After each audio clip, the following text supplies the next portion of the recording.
Olá pessoal, bom, eu havia prometido para vocês da turma de matemática discreta que iria gravar um vídeo no qual eu resolvo o restante das questões que eu havia preparado para a nossa última aula, que infelizmente não teve como eu resolver todas as questões. Bom, então esse vídeo é o vídeo que eu prometi para vocês, tá ok? Então vamos lá ver as próximas questões. Essa primeira questão que você está vendo aí, ela mostra uma relação de recorrência, que são chamados, ela chama de número de Luca, né? Os números de Luca, na verdade, e eles têm quase a mesma definição dos números de Fibonacci. Então, o que é que nós temos aqui? Nós temos dois casos base, né? No caso, se n for igual a 1 e ln vai ser 1, se n for igual a 2, ln vai ser 3. O caso recursivo, né, ele começa a partir de n maior do que 2. Então, a primeira pergunta que ele faz é o seguinte: em que a definição de Ln, ou seja, dos números de Lucas, difere da definição de Fibonacci da definição 3.1? Né? Bem, na série de Fibonacci, nós tínhamos o caso base, era se o 1 e o 2 ele retornaria um n igual. No caso aqui dos números de Lucas, né, o nosso caso base ele vai retornar 1 se n for igual a 1, ou retornar 2 se o n for... Aliás, retornar 3, desculpa, se o n for igual a 2. Então, essa é a primeira diferença, é a diferença, né, entre a série de Fibonacci e os números de Lucas. Bom, na letra B, ele pede para calcular os 12 primeiros números de Lucas. Como está colocado aqui, é algo bastante trivial, bastante mecânico, então eu não vou gastar tempo fazendo isso daí. Aqui é super fácil, é só você aplicar, né? É uma coisa bem mecânica, beleza? Vamos para o próximo exemplo. O nosso próximo exercício ele é baseado num exemplo que foi visto no vídeo de pré-aula. No caso, ele está dizendo o seguinte: considere a relação de recorrência definida no exemplo 3.3. Eu gostaria de passar para esse exemplo, que aí fica mais fácil da gente compreender. Então, o exemplo 3.3 falava do agildo, o agiota. Então, no caso, o agildo, ele cobrava 10% de juro por semana, né?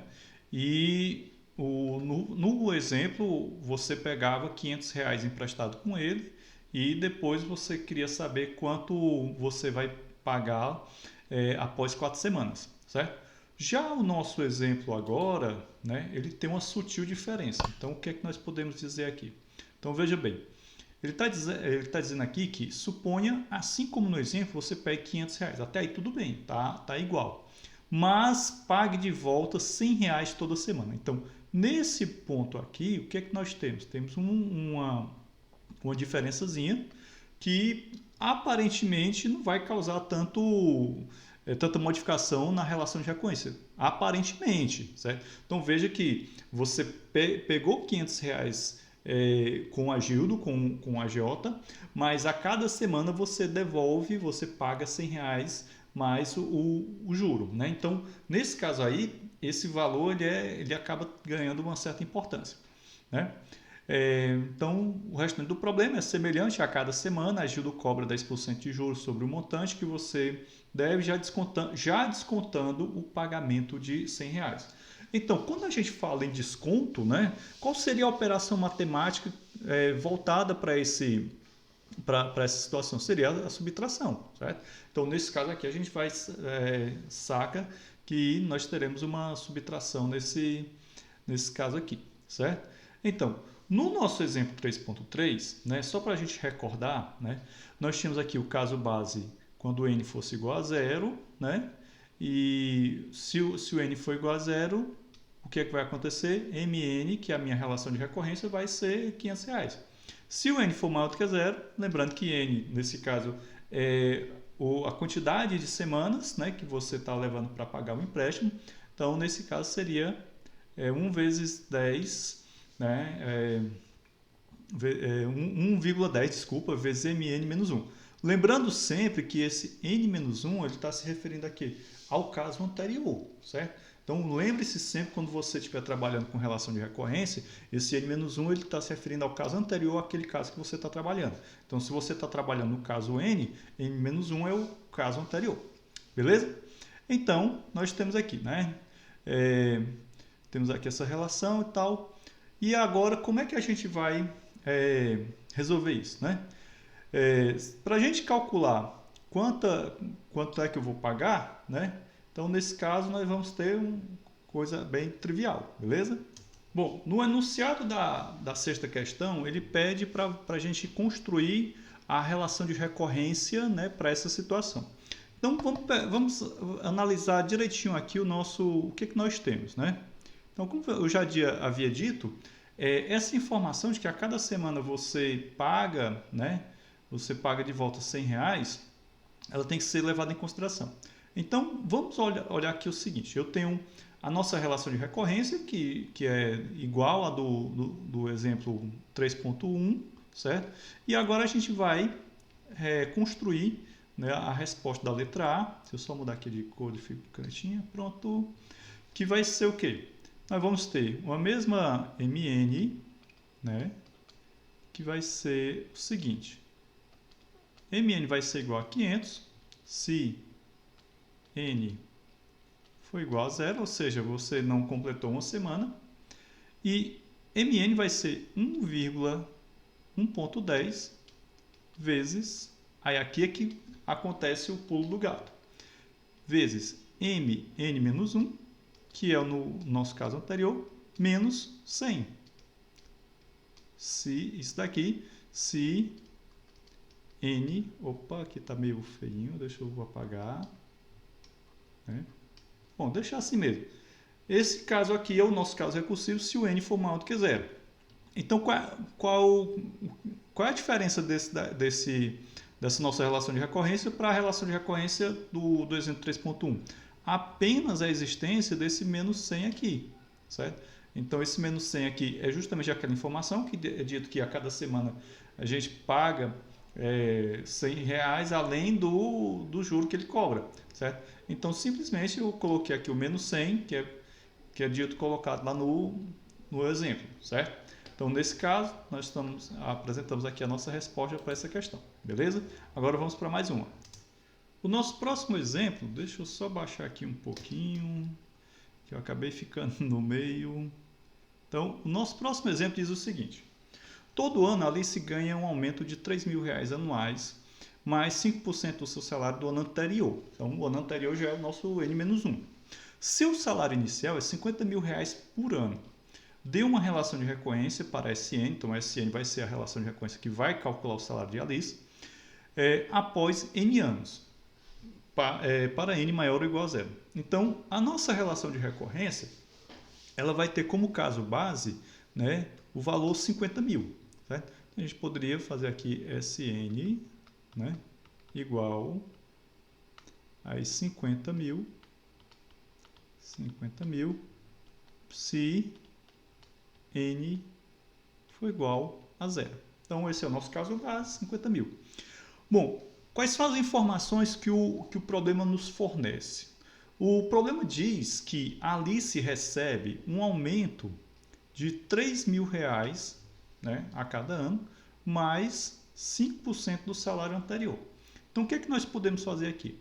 Nós podemos dizer que se N for maior do que 0, né, que é o nosso caso recursivo, SN vai ser o seguinte, vai ser 3.000, né, mais 1,05, que corresponderá ao aumento de 5%, né, do salário, vezes SN-1, certo? Pronto, então isso daqui se N for maior do que 1, certo? Tá meio ruim aqui, tá meio bagunçado, mas acho que dá para você entender. Então, essa é a nossa relação de recorrência, né? Então, eu tenho aqui, no meu caso base, 50.000, desculpa, que é o salário inicial dela, né? O aumento que ela recebe de R$3.000 mais 5% do salário anterior. Quando o enunciado fala de salário anterior, de situação anterior, você já deve colocar na sua mente que ali está o nosso N-1, né? Que é o nosso caso anterior. Beleza? Então, está aqui resolvida a nossa sétima questão da lista de exercícios. E agora vamos para a última questão que eu separei para comentar com vocês, a oitava questão. Gente, além dessas questões, lá no livro, texto, existem muitos outros exercícios. Eu recomendo vocês fazerem os exercícios, mesmo que eu não esteja cobrando eles para nota ou coisas afins, né? Vamos ter uma próxima lista em breve, né? Que eu vou tirar muito provavelmente desses exercícios aí, né? Então é bom vocês já irem se adiantando. Bom, a oitava questão, ela diz o seguinte: suponha que hoje, o ano zero, o seu carro está avaliado em R$10.000. A cada ano, seu carro perde 10% do seu valor.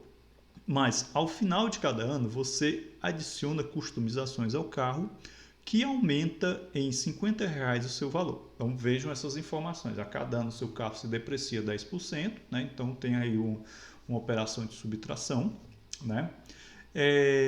E ao mesmo tempo você adiciona customizações que adicionam R$50 no valor do carro, certo? Então, o que nós queremos fazer? Nós queremos que seja escrita uma relação de recorrência para modelar essa situação. Então, vejam que a relação de recorrência, né, é um modelo, né, um modelo matemático que nós utilizamos para modelar uma determinada situação, ou seja, para que eu possa saber, depois de algum tempo, qual será o valor desse carro, certo? Então, nós partimos de qual princípio? Nós partimos do caso base. Nesse caso aqui, o nosso caso base é quando o ano for zero, ou seja, o valor do meu carro é 10.000. Então, a gente pode começar a construir aqui a nossa relação de recorrência, CN, né? Então, 10.000 se N for igual a zero, ou seja, aqui é o nosso caso base. Já o nosso caso recorrente, ele diz o seguinte: nós vamos ter as customizações, né? Essa customização ela vai representar R$50, mas a gente tem também a questão da depreciação, certo? Então, a depreciação de quê? Do ano anterior. Então, o ano anterior vai ser o meu N-1, beleza? Então, nesse caso aqui, o que nós vamos ter? Nós vamos ter que R$50 vai ser somado, né? Aqui, a depreciação. Só que, vejam bem, a depreciação aqui é de 10%. Como é que eu estou somando aqui? Então, eu vou somar 10%? Não, eu vou somar, né, 0,90, certo? Vezes CN-1. Ou seja, o valor do meu carro é menos 10%. Vejam que os 90% aí equivale, né, já estou tirando aí os 10%. Então, aqui, se N for maior do que zero. Então, aqui é o nosso caso recursivo, nosso caso base. E assim a gente conclui essa pequena lista de exercícios, certo? Então, esses exercícios aqui são relativamente simples, né? E eu espero que vocês tenham conseguido compreender principalmente como foi a linha de raciocínio que a gente emprega para construir a relação de recorrência. O mais importante, como eu venho discutindo com vocês várias vezes aqui, não é o cálculo em si, né? Tanto que você viu que nesse conjunto de questões, aqueles itens que eram exigidos que você realizasse algum cálculo, eu botei simplesmente a palavra trivial, né? Isso daí dispensa. O importante mesmo era o quê? Era você chegar a construir, a construir um modelo, né? Que no caso é a relação de recorrência. Beleza? Então, ficamos por aqui. Eu espero que vocês tenham compreendido bem direitinho. Um abraço e até mais. Tchau, tchau.